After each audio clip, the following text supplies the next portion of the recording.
Picture yourself standing in your dream home looking out at a view you've worked 15 years to afford.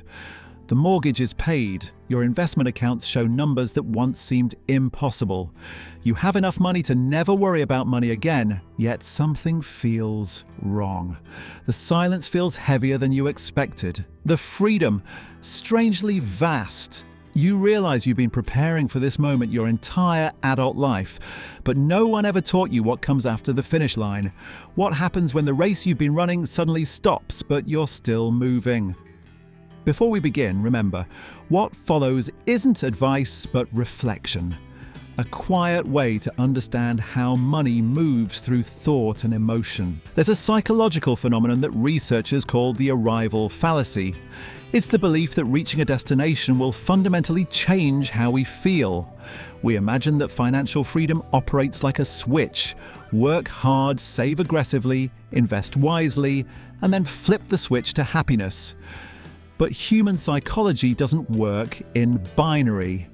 Instead, it operates more like a river that keeps flowing, carrying us toward new uncertainties even after we've reached what we thought was the destination.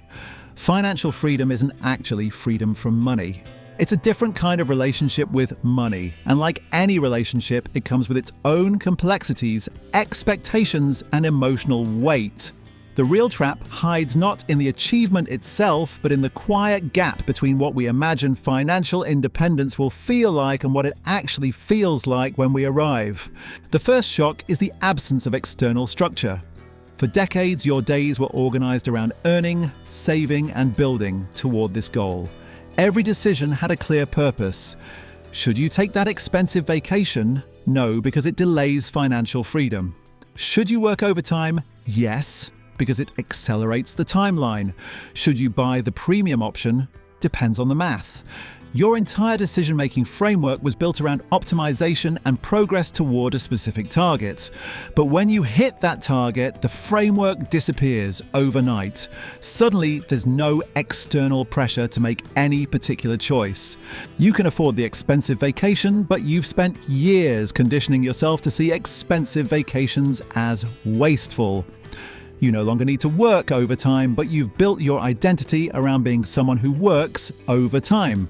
The premium option is easily affordable, but you've trained yourself to find pride in choosing the basic version.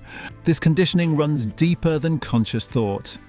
Behavioral economists have found that our financial habits become so automatic that they persist long after the circumstances that created them have changed. The person who spent 20 years saving 50% of their income doesn't suddenly become comfortable spending 50% of their income.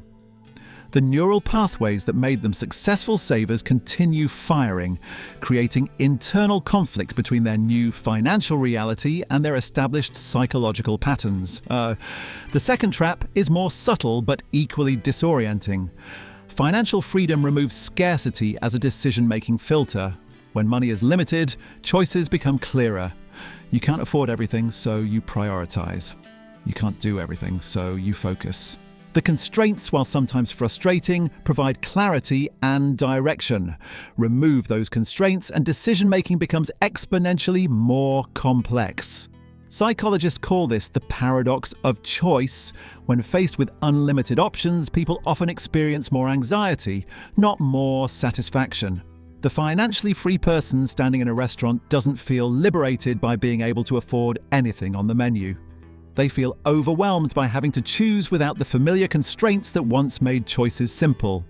This extends to every area of life. Where should you live when you can afford to live anywhere? How should you spend your time when you don't need to spend it earning money? What goals should you pursue when survival is no longer a goal? The third trap is perhaps the most profound. Financial independence often arrives alongside the realization that the skills and habits that got you there may not be the skills and habits that help you thrive there. The intense focus, delayed gratification, and optimization mindset that enabled wealth accumulation can become psychological barriers to wealth enjoyment. You've become exceptionally good at saying no to present experiences in service of future security. But financial freedom requires learning to say yes to present experiences while maintaining future security. This creates an identity crisis that few people anticipate. Who are you when you're no longer the person working toward financial freedom? Your professional identity, your social conversations, your daily routines, your source of accomplishment, all of these were built around the pursuit. The achievement leaves you in unfamiliar psychological territory, trying to construct a new identity without the scaffolding of familiar struggles and clear objectives. The most counterintuitive aspect is that financial freedom can actually increase anxiety about money, not decrease it. When you had little, you worried about getting more. When you have enough, you worry about losing what you've gained. The stakes feel higher because there's more to protect. Every market downturn becomes a threat to your new lifestyle. Every unexpected expense feels like a step backward from the security you've worked so hard to achieve. This anxiety transforms into what behavioral economists call the preservation paradox. The very achievement you work toward becomes the source of new stress. You find yourself checking account balances more frequently, not less. Market fluctuations that you once viewed as temporary noise now feel like personal attacks on your security.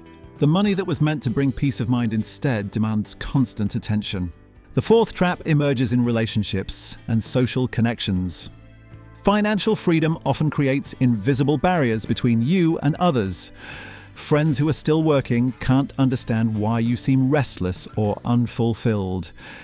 They see your freedom and assume you should be grateful, happy, perpetually relaxed, but you're experiencing something they can't relate to, the strange emptiness that comes after achieving what everyone else is still chasing. Conversations become awkward.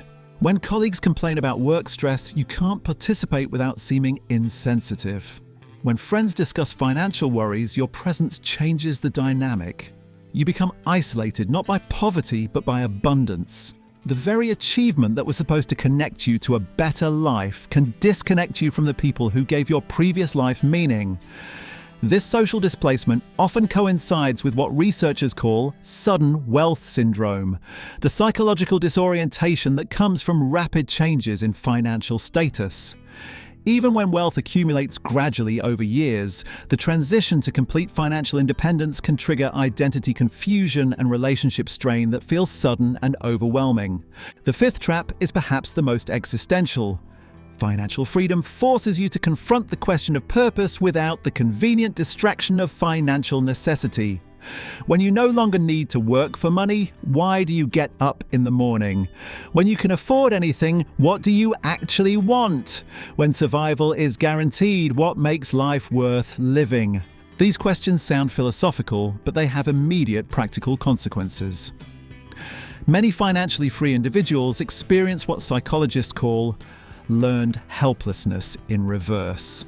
Instead of feeling powerless to change their circumstances, they feel paralyzed by having too much power to change their circumstances. Every day becomes a choice, and choice requires energy, intention, and clarity about values that may have been dormant for decades. Perhaps the deepest realization about financial freedom is that it was never meant to be a destination. It was always a doorway. The trap isn't in the achievement, it's in believing the achievement would complete you. Money in any amount remains a tool for living, not a substitute for living. Real freedom isn't financial, it's emotional clarity. It's the wisdom to know that security and meaning come from different sources, and both require cultivation. The silence you hear in that dream home isn't emptiness, it's space. Space to discover who you are when you're no longer becoming who you thought you needed to be. If this changed how you see money, subscribe for more calm reflections that help you build your own engine of understanding. Your next chapter begins on screen. Understand, draw, grow.